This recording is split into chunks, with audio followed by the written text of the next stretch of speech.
étions Jade FM et nous sommes entrés dans le bois de Jade. Les temps changent. Ce bois n'existe pas et pourtant nous allons nous y promener. Soyons attentifs, nous allons l'entendre chanter. Il communique avec nous depuis plus de 20 000 ans. Il suffit de l'écouter, le bois qui chante. Bienvenue dans le bois de Jade. Bonsoir à tous, bienvenue à toutes et tous. Bonsoir Philippe. Bonsoir Jim, bonsoir tout le monde. Le bois de Jade, troisième émission pour cette année 2024 en tout cas. Et aujourd'hui une émission un petit peu particulière puisqu'on va découvrir à tes côtés. Alors est-ce qu'on peut appeler ça des maîtres en la matière ou en tout cas des personnes, des musiciens qui ont la maîtrise de cet instrument, le didgeridoo? On peut appeler ça des maîtres. Ils vont rester plus humbles que ça chacun, je pense. Mais vraiment, c'est des grands. Aujourd'hui, j'avais envie de présenter des grands joueurs, vraiment des joueurs reconnus dans le monde entier, des Français, une femme aussi. Mais vraiment, pour moi, les meilleurs du monde, ou les meilleurs à mon goût aussi. Certains connus comme les meilleurs du monde aussi parmi. Est-ce qu'on commence par en écouter un pour voilà. rentrer en matière? Voilà, alors on va commencer par écouter Othello Ravez, un Français, un jeune Français, on va dire, moins de 50 ans peut-être, je ne connais pas son âge précisément. On va l'écouter sur un morceau qui s'appelle Cavale, tiré de son album En mémoire des géants. La formation s'appelle Othello Ravez Trio. Othello Ravez, et on écoute immédiatement.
c'est pas rien. Un véritable dialogue mélodique, instrumental. Son album est assez exceptionnel, En mémoire des géants.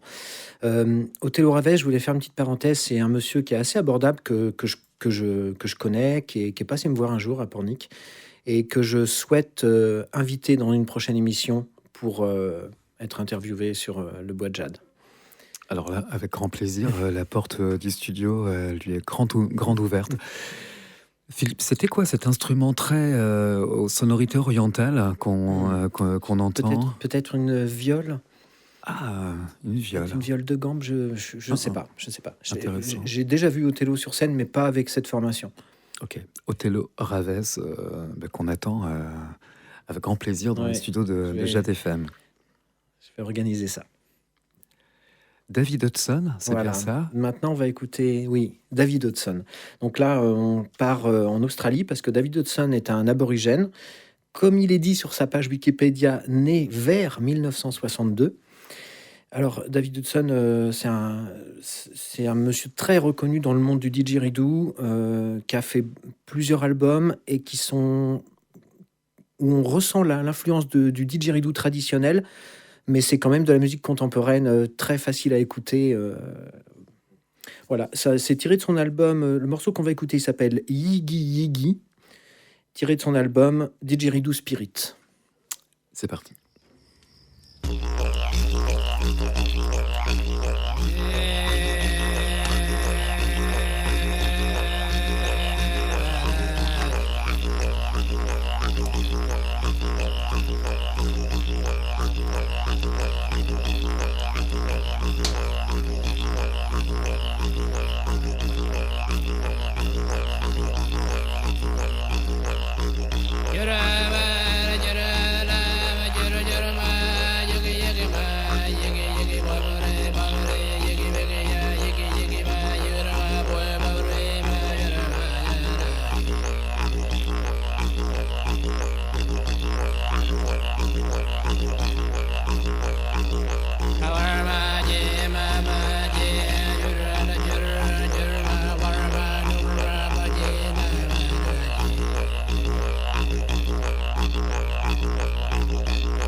Le bois de jade. Eh oui, et ces oiseaux. Didgeridoo traditionnel. Pas tout à fait. Tout à l'heure, on va écouter du vrai didgeridoo, ce qu'on appelle le jeu trad. Vraiment le jeu folklorique, quoi. Enfin, je crois pas que ce terme convienne vraiment, folklorique, mais Issu d'une vraiment, certaine tradition. vraiment de la tradition des territoires du nord de l'Australie. David Hudson, on entend un petit peu l'influence du jeu trad, justement, dans son jeu. Mais c'est un jeu très moderne, ça. On peut pas dire que ça soit du jeu traditionnel. David Hudson, ouais, il a plusieurs albums. Franchement, allez découvrir sur Internet les albums de David Hudson. C'est très intéressant.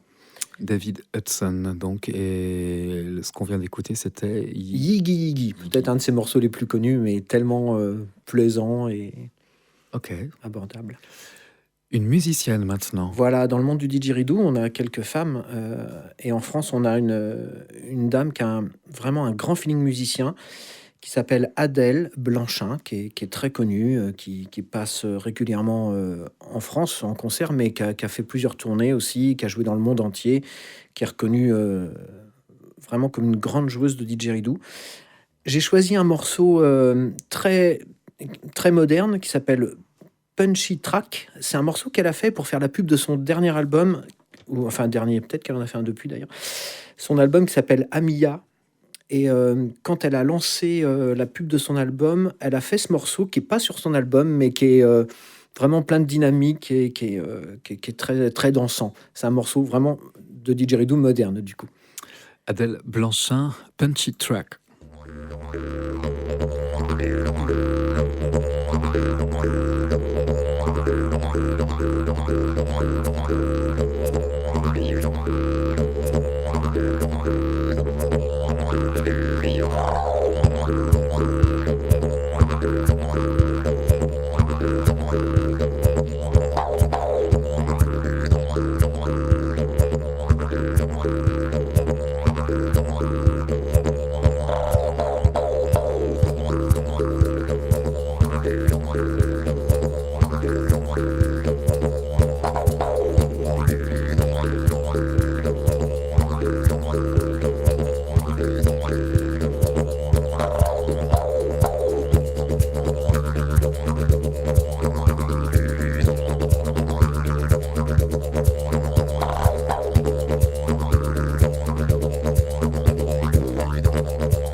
Oh la claque. Ouais, Adèle Blanchin. Alors, je veux préciser que cet enregistrement, vous le trouvez sur YouTube et on la voit jouer. Elle fait tout toute seule et tout en même temps. Il n'y a pas de multipiste. Elle est assise sur un caronne et elle bat la mesure avec un shaker dans la main. Il n'y a qu'une prise au didgeridoo. Tout est fait en direct, en une seule prise. Alors moi j'avais imaginé Non, non. des loops. Ah, pas du tout. Ouais. Pas du tout. Non, non. C'est scotchant. Ouais. elle a vraiment c'est vraiment une grande musicienne. D'ailleurs, cet album, il est sur Bandcamp. Hein. Voilà, je vous invite, je fais sa pub en même temps. Je la connais pas personnellement, mais il faut soutenir des artistes comme ça, je trouve. Mhm. C'est une femme qu'on voit souvent dans la rue devant Pompidou, à Paris. D'accord. Adèle Blanchin et le morceau qu'on a écouté, Punchy Track, qui... en fait, oui, c'est ça, une track bien punchy, bien rythmée, qui a servi à introduire un nouvel album. À lancer, c'était pour le crowdfunding même de son album Amia. Amia. Adèle Blanchin, retenez bien ce nom, comme tous les noms qu'on va entendre dans cette émission, et c'est pas fini. Oui, alors maintenant, je voulais passer carrément à autre chose, c'est-à-dire du didgeridoo, bien sûr, mais du didgeridoo traditionnel, vraiment le jeu trad, ce qu'on appelle le jeu trad, joué par Larry Gourououi, le fils descendant du grand Djalou, et donc un morceau improvisé, donc... Là, on voit aussi cette vidéo sur YouTube. Il est dans le coin d'une pièce, dans une cuisine, et il fait du jeu trad. Et ça porte un très beau titre, en tout cas, Le Bambou Bleu. Ah oui, alors ça, c'est l'histoire d'un bambou qui a voyagé. Ils ont fait plein de morceaux. Il a été enregistré plein de morceaux différents avec ce didgeridoo qui est Blue Bamboo, qu'ils ont fait jouer par plein de joueurs différents et... dont Larry, dont d'ailleurs un autre morceau, tout à l'heure on va écouter Stéphane Kent, qui joue aussi sur le même didgeridoo.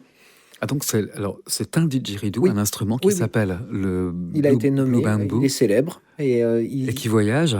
Et qui voyage, je ne sais pas où il est, je ne sais pas qui il est, mais il y a pas mal de vidéos de joueurs complètement différents, en Australie quand même, qui ont joué avec ce didgeridoo, qui a vraiment le grain, vous allez entendre le grain du didgeridoo, c'est un grain granuleux, justement, sur ce morceau, quand il est joué par Larry Gourououi, là on entend bien le granuleux du didgeridoo. Je trad. Donc. On y va immédiatement.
Larry Gourououi qui joue sur ce didgeridoo Blue Bamboo, presque légendaire, donc oui, je sais pas ce que c'est que ce didgeridoo exactement, mais il se balade. Ouais, ça c'est vraiment un extrait du jeu traditionnel. Il faut savoir que le jeu trad, c'est vraiment un monde dans le didgeridoo particulier. Il n'y a pas beaucoup de joueurs qui l'enseignent.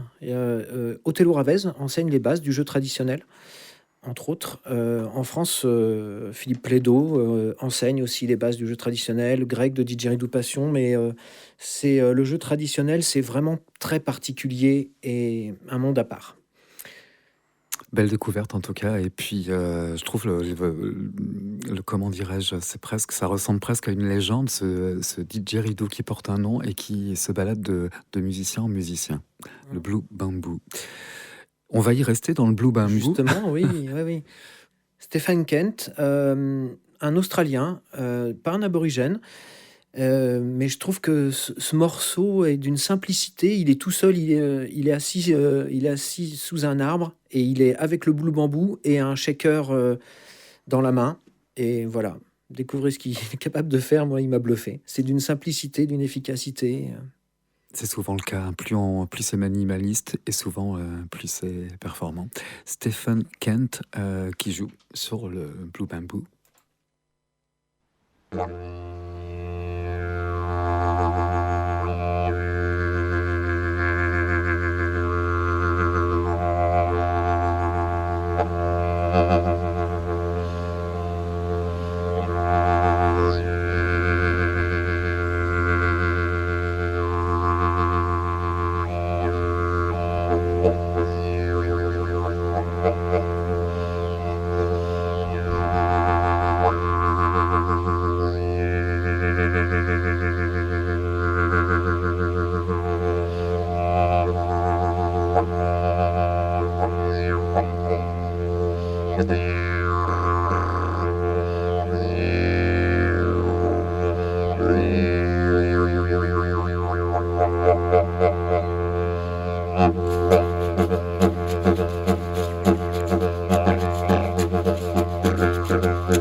On s'y est retrouvé également au pied de cet arbre avec les oiseaux Oui, au-dessus. c'est un enregistrement d'une simplicité efficace, je trouve. Je vous présente maintenant, je vous présente pas parce que ça doit être le français le plus connu dans le domaine du didgeridoo. C'est Zalem, Z-A-L-E-M, vraiment un joueur connu mondialement, vraiment un grand joueur de didgeridoo, qui a une technique vraiment incroyable et qui, là, c'est un enregistrement assez récent où il essaye et il présente un des didgeridoo créés par Ujazi Didgeridoo. Donc c'est un didgeridoo très grave en la dièse. Dans le morceau que vous allez entendre, il est tout seul. Il faut vraiment s'imaginer quelqu'un qui joue tout seul, sans loop. Il y a un didgeridoo et un micro devant. Et voilà. Je pense qu'il n'y a rien d'autre à dire que de découvrir Zalem. En la dièse, on aura l'occasion d'en reparler juste après. Un didgeridoo très grave.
Autre style, autre Oui. tonalité. Oui, un jeu très moderne, Zalem, un monsieur qui maîtrise très bien le beatbox au didgeridoo. D'ailleurs, en un moment, on pourrait croire que c'est des percussions dans ce petit morceau court. Non, c'est vraiment que du didgeridoo. Tout ce qu'on entend, c'est sorti En une prise également. en une seule prise du didgeridoo et avec tout est fait avec la bouche, quoi.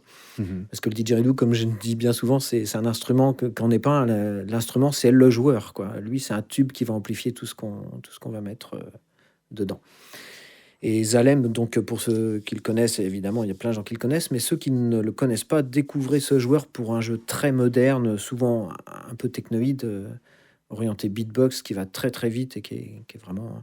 D'ailleurs, ils ont fait beaucoup de collaborations avec Adele et ils jouent toujours ensemble. Ils sont passés l'été dernier au Rêve de l'Aborigène ensemble, Adele et Zalem. Ils ont fait une tournée mondiale il y a un peu plus de 10 ans, Adele et Zalem ensemble. Et ils rejouent de temps en temps ensemble. Voilà.